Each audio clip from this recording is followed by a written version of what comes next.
umugambi w'umukuru w'igihugu ukorora ubukwavu si wo mugambi uzotuma Uburundi buva mu bukene burimwo, si wo mugambi uzotuma mu 2040 Uburundi kiba igihugu kiriko kiratera imbere haba namba. Hanyuma kuvyerekeye uwo mugambi hari ibibazo vyinshi cane. Icambere coco umuntu yibaza mfatiye kuvyo umushikiranganje w'intwaro hagati mu gihugu yahimirije mu Burundi, si ibintu tumenyereye yuko imigambi ifatwa itizwe. No kuvuga harimwo bivuga mu gifaransa improvisation na tâtonnement. Kugira umugambi utera imbere urame ubanza kwiga ugaca hirya no hino ikibazo ibikenewe gukorwa muri uwo mugambi. Dufatiye kuri umugambi wo korora bukwavu, icambere mbega abanyagihugu barashoboye barafise uburyo bukwiye bwo kugura ubwo bukwavu butanu kugira batangure korora ubukwavu nkuko umushikiranganje hagati mu gihugu yabivuze yabihimirije. Ico ni cambere kuko turazi neza ko abarundi bari mu bukene butagira ko bungana. No kuvuga rero na gahotoro habaye agahotoro, no kuvuga yuko abanyagihugu bazozigura ku gahotoro. Ivyo rero bice bituma umugambi utagenda neza. Ica kabiri, mbega abanyagihugu barafise uburyo bwo kurondera ibikenewe vyose kugira baronka aho bororera ubwo bukwavu. Tuzi neza ko ubukwavu bugwira n'ingoga. Ivyo bisaba rero yuko umunyagihugu wese aronka ikibanza cubatse corore ashiramwo izo nkwavu kuko nazozishira hanze. Ica gatatu, ivyerekeye isuku. Murazi neza ko ibikoko vyose birasohoka. Isuku rero ni ikintu gikomeye cane kuko isuku ribaye rike harashobora kuva ingwara, ubwo bukwavu bukagwara, bukanduzanya. Hanyuma hariho n'ingwara ubukwavu bugwara bukanduza abantu. Ivyo vyarizwe.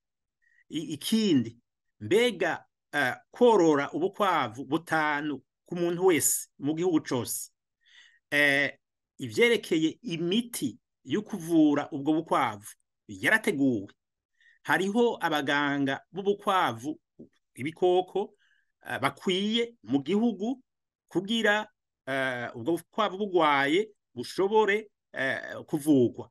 Mbega bariteguriye ingene bazokingira ubwo bukwavu kugira ntibugware. Umugambi wafashwe ngerageje kwiyumvira ni guhenda abanyagihugu kubera amatora yimirije mu 2025 na mu 2027. No kugira umukuru w'igihugu aguma aboneka ahenda abanyagihugu yuko yashizeho imigambi n'imigabo yo guteza imbere abarundi n'Uburundi.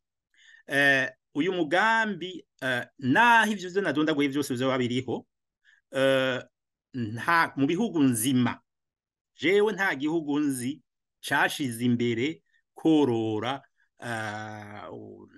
bukwavu kugira ico gihugu gitera imbere. Kw'isi nzima ntaho nzi.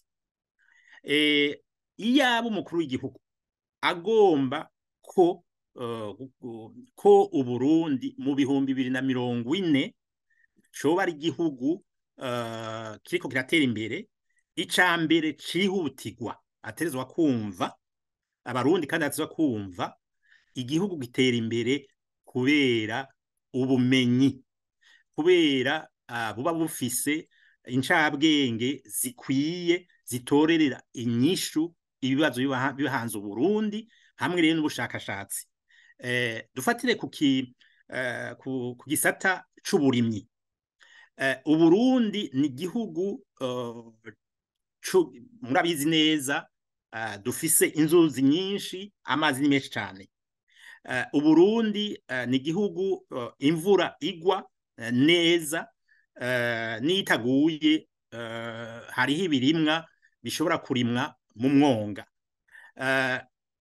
Umugambi w'ukurima kijambere,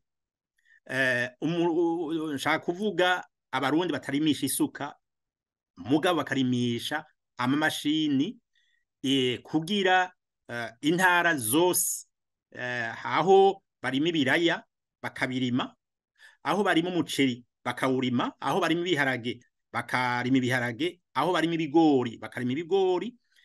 Mu ncamake intara yose ikagira ico ijejwe kimera muri iyo ntara, atagihindutse mu ingene Uburundi buriko baratwagwa. No kwisiga inkore ku maso kuvuga yuko mu 2040 Uburundi buzoba butembeye. Jewe simbona aho bizova, uravye imigambi n'imigabo y'umugambwe CNDD-FDD ari kuryanisha abarundi, ari imigambi yose ari baduka atana kimwe bize, batashizeho ibikenewe byose. Mu ncamake no kwidigadiga ngo bariko baratwara.